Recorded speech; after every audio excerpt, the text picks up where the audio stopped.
दोस्तों आज हम एक जापानीज़ फ़िल्म को एक्सप्लेन करने वाले हैं। फ़िल्म की कहानी शायद आपको थोड़ी डिस्टर्बिंग लगे। यह कहानी दो भाई बहन की है। फ़िल्म मजबूरी के उस काले सच को दिखाती है जहां इंसान की चॉइसेस ख़त्म हो जाती हैं। कहानी जापान के एक शहर से शुरू हुई। हम एक शख्स को देखते हैं जो काफ़ी जल्दबाजी में मालूम पड़ता है, मानो किसी को तलाश कर रहा है। ये शख्स ठीक से चल भी नहीं पा रहा। इस शख्स का नाम योशिका है। योशिका अपनी बहन मारिको को तलाश कर रहा है। मारिको सुबह सुबह ही घर से लापता हो गई। योशिका सुबह उठा तो उसने घर का दरवाज़ा खुला पाया।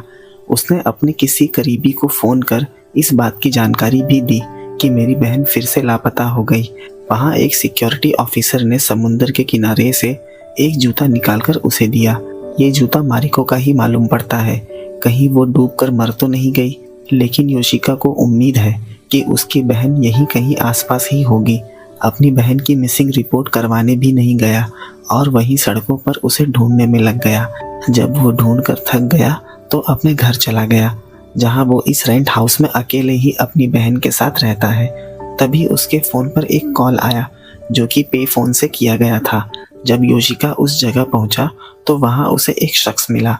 उसने अपनी गाड़ी से मारिको को बाहर निकाला और बताया कि ये लड़की उसे सड़क पर भटकते हुए मिली। यहाँ हमें पता चला कि मारिको मेंटली डिसेबल्ड है। उसके गले में एक चेन थी जिस पर उसे योशिका का नंबर मिला। यहाँ योशिका डरने लगा कि आखिर ये शख्स इतनी देर तक मारिको के साथ क्या करता रहा।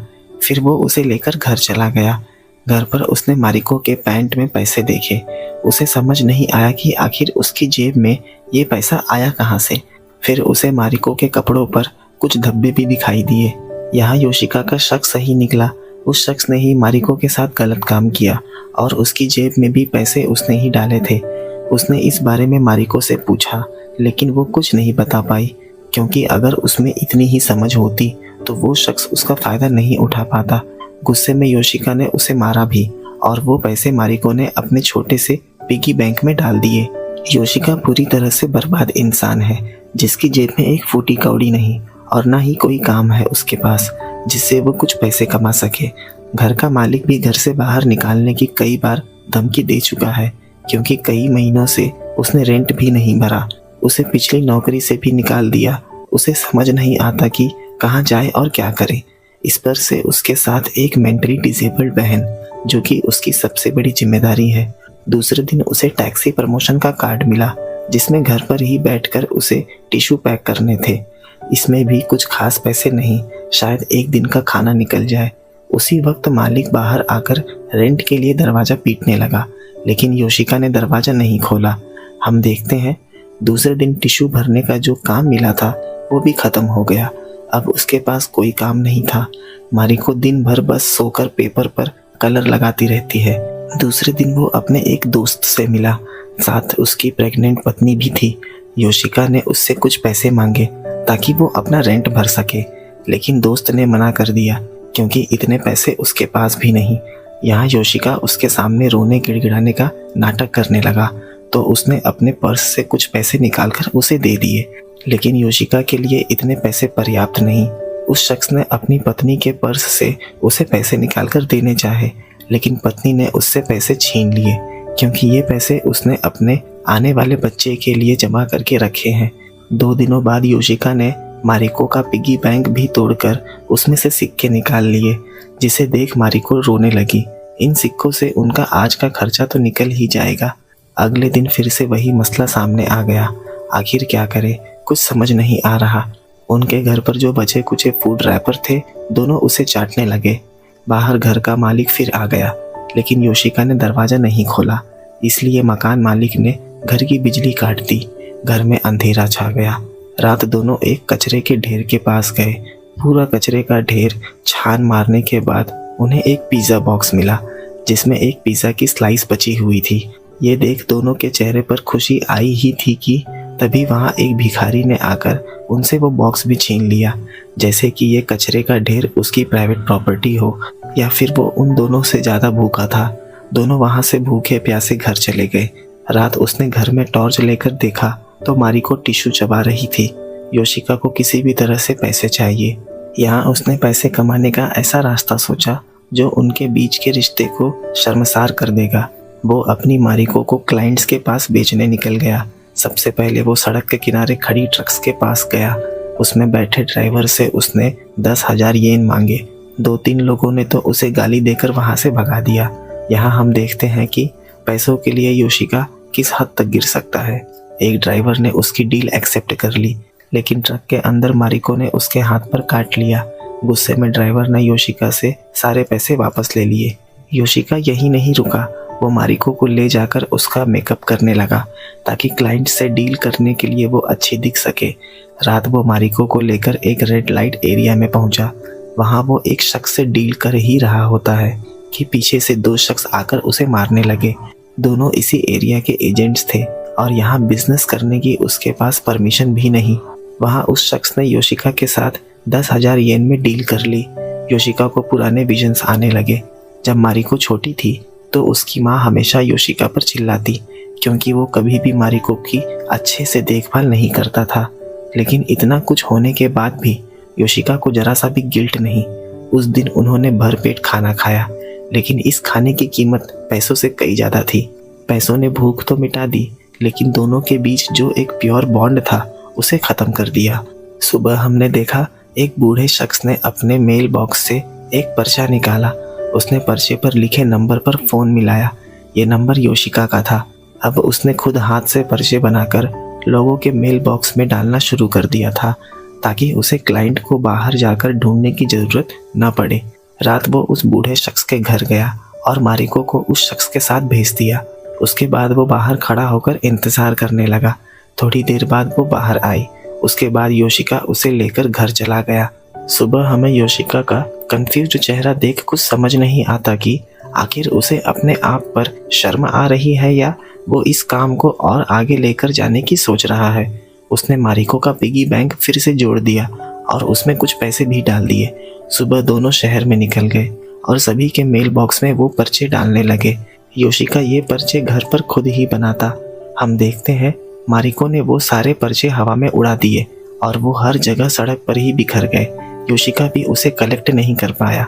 रात एक शख्स ने उसे कॉल करके बुलाया, लेकिन जब उसने देखा कि मारिको दिमागी रूप से ठीक नहीं है तो वो मना करने लगा। लेकिन योशिका ने बताया इसके अलावा और कोई लड़की नहीं है, तो वो शख्स मान गया। योशिका रात भर उसे अलग अलग क्लाइंट्स के पास ले जाता। अब इसे ही उसने अपने सर्वाइवल का जरिया बना लिया। सुबह योशिका के दोस्त को सड़क से वो पर्चा मिला। उसने उस नंबर पर फ़ोन मिलाकर चेक किया और उसे पता चल गया कि ये नंबर योशिका का ही है जो मारिको से ऐसे काम करवा रहा है। वो योशिका से मिलने उसके घर पर गया। वहाँ उसने उसे वो पर्चा दिखाया, लेकिन योशिका मना करने लगा कि ये मेरा नहीं है। जब उसने घर की तलाशी ली तो उसे वहाँ कई पर्चे मिले।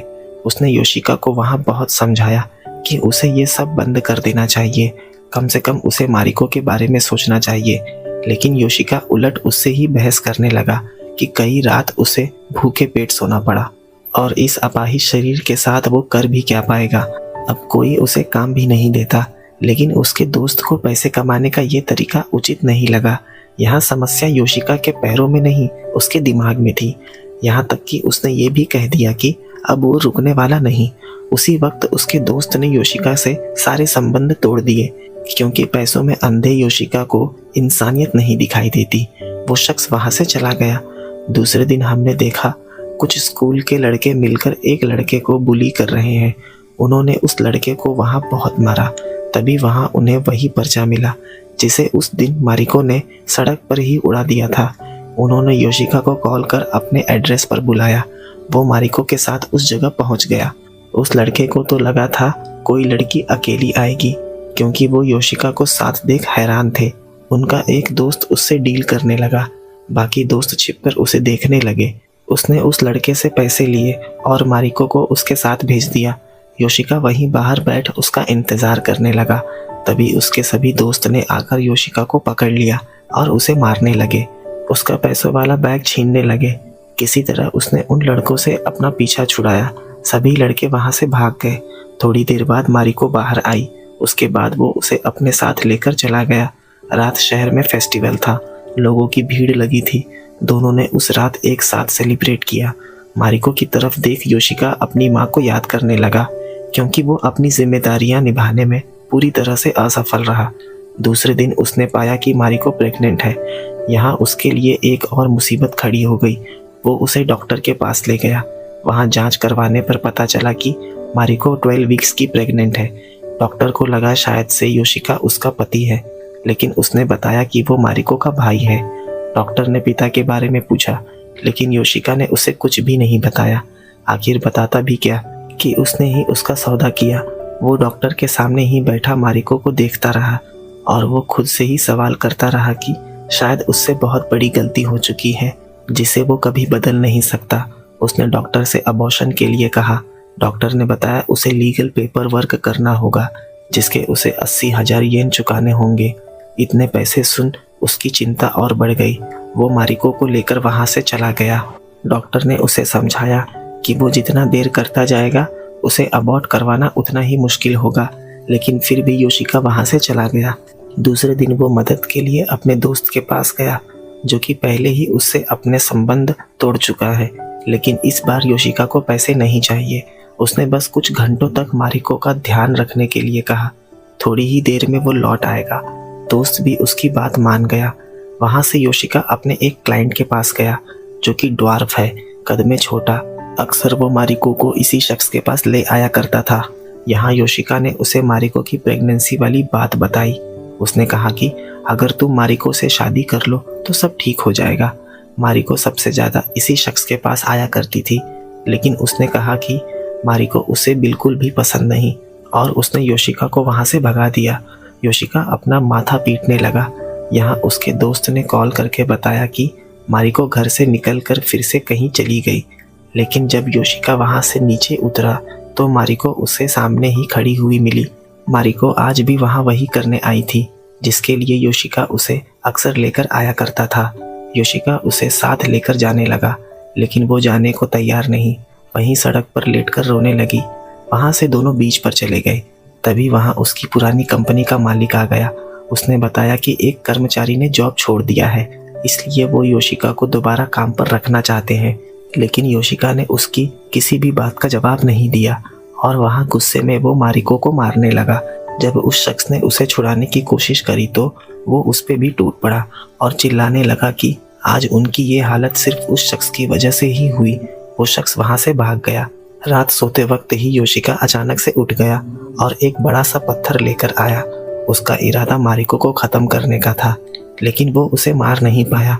वो पत्थर उसने नीचे रख दिया और मारिको नींद से उठ गई। हम देखते हैं कुछ ही दिनों में उसने अबॉर्शन भी करवा दिया। एक सुबह वो उठा तो उसने फिर देखा कि मारिको घर में नहीं। वो उसे यहाँ वहाँ तलाश करने लगा। उसके बाद वो बीच के पास गया। उसने मारिको को बीच के किनारे ऊंचाई पर खड़े देखा। योशिका ने उसका नाम पुकारा।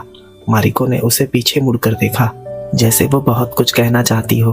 कहानी इसी दृश्य के साथ खत्म हो गई।